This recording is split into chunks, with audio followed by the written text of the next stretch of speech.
మైండ్లో ఒక వాటర్ లిస్టే కదా, ఇది తీసేద్దాం, అది మార్చేద్దాం, ఇది చనిపోయిన వాళ్ళని తొలగించేద్దాం, లేకపోతే కొత్త వాళ్ళని జాయిన్ చేద్దాం అని చెప్పేసి మీరు అందరూ అనుకుంటారు.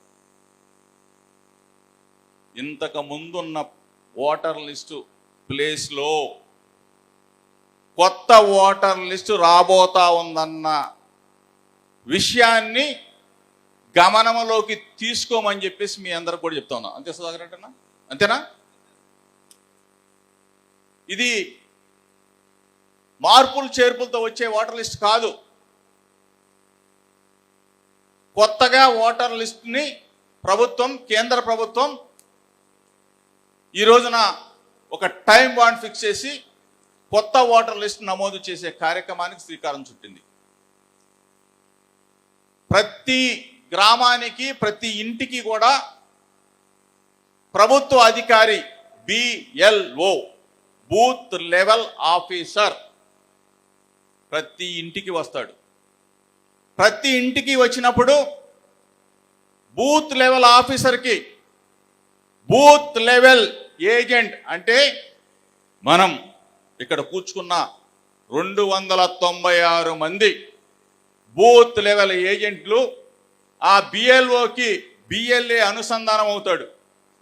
దాని గురించి పూర్తి స్థాయిలో దీనికి సంబంధించి మన వైఎస్ఆర్ కాంగ్రెస్ పార్టీకి సంబంధించి, రాష్ట్రానికి సంబంధించి, ఈ పోలింగ్ నమోదు సంబంధించి అధ్యక్షుడిగా ఉన్న మన సుధాకర్ రెడ్డి గారు ఒక అర్ధగంట సేపు మనకి విపులంగా అర్థమయ్యే రీతిలో మీ అందరికీ చెప్తాడు. చెప్పిన తర్వాత ఒక 10 నిమిషాల పాటు మళ్ళీ మీతో నేను మాట్లాడతా. ఆ తర్వాత త్వరితగతిన అందరం కూడా డిన్నర్ చేసిన తర్వాత మనం అందరం కూడా వెళ్దాం. బాధ్యత కలిగిన వ్యక్తులు అర్ధగంట సేపు, 40 నిమిషాల సేపు ఈ విజువల్స్ అన్నీ కూడా చూసి ఏ విధంగా మనం రేపు గ్రౌండ్ స్థాయిలో ప్రతి ఇంటికి వెళ్ళి ఏ విధంగా చెయ్యాలి అని మీకు తొందరగా చెప్పాను. అర్ధగంటలో ముగించు, అర్థమైందా? మనం నేను ఒక 10 నిమిషాలు మా వాళ్ళతో మాట్లాడుకోవాలా. ఒక అర్ధగంటేనన్నా అందరూ కూడా మీకు ఒక ప్యాడ్, ఒక ఏమేమి ఇచ్చాం, ఫైల్ ఇచ్చాం. వాటర్ లిస్ట్ ఇచ్చారా?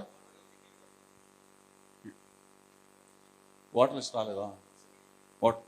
ఫైల్ ఇచ్చాం, వాటర్ లిస్ట్ ఇచ్చాం, ఒక బుక్లెట్ పుస్తకం ఇచ్చాం, ID కార్డు ఇచ్చాం, 3 రకాల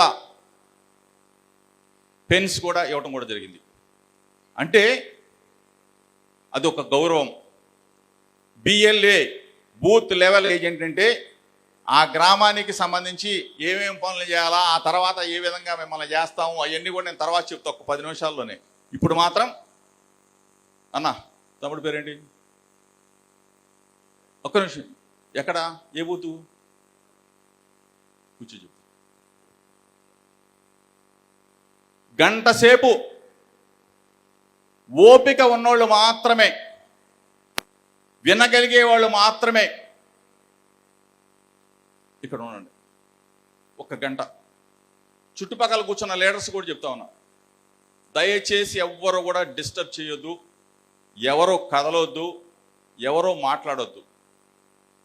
మేము పని ఉంది లేకపోతే ఇంకోటి ఉందంటే దయచేసి మిమ్మల్ని రిక్వెస్ట్గానే చెప్తున్నా, ఇప్పుడే వెళ్ళిపోండి. 1 గంట మాత్రం ప్రోగ్రాం ఉంటుంది. ఈ గంట మాత్రం శ్రద్ధాశక్తులతో, చిన్నప్పుడు మనం స్కూల్లో ఎట్లా అయితే విన్నామో, ఎట్లయితే రాసుకున్నామో, ఎట్లయితే టీచర్ చెప్తే మనం అర్థం చేసుకున్నామో అట్లా వినండి. ఇది మన కోసమే. రేపు గ్రామంలో నువ్వు నిలబడితే, మండలంలో నువ్వు నిలబడితే, నియోజకవర్గంలో నేను నిలబడితే పైన జగనన్ననే నిలబెడతాం. అది అర్థం చేసుకోండి, దయచేసి అర్థం చేసుకోండి. ఇది చిన్న చిత్తగా మీటింగ్ కాదు, దయచేసి వినండి. ఇది మన పార్టీకి సంబంధించిన విషయం, మనం నిలబడటానికి వేసే ఒక అడుగు. దీన్ని దయచేసి గుర్తుపెట్టుకొని ఎవరో కూడా అపార్థం చేసుకోవద్దు. ఎందుకు ఇంత గట్టిగా చెబుతున్నాడు, ఎంత అవసరం కాబట్టి ప్లీజ్ అర్థం చేసుకోండి. అన్నలు, తమ్ముళ్ళు, సుధాకర్ రెడ్డి అన్న తొందరగా చెప్పాను.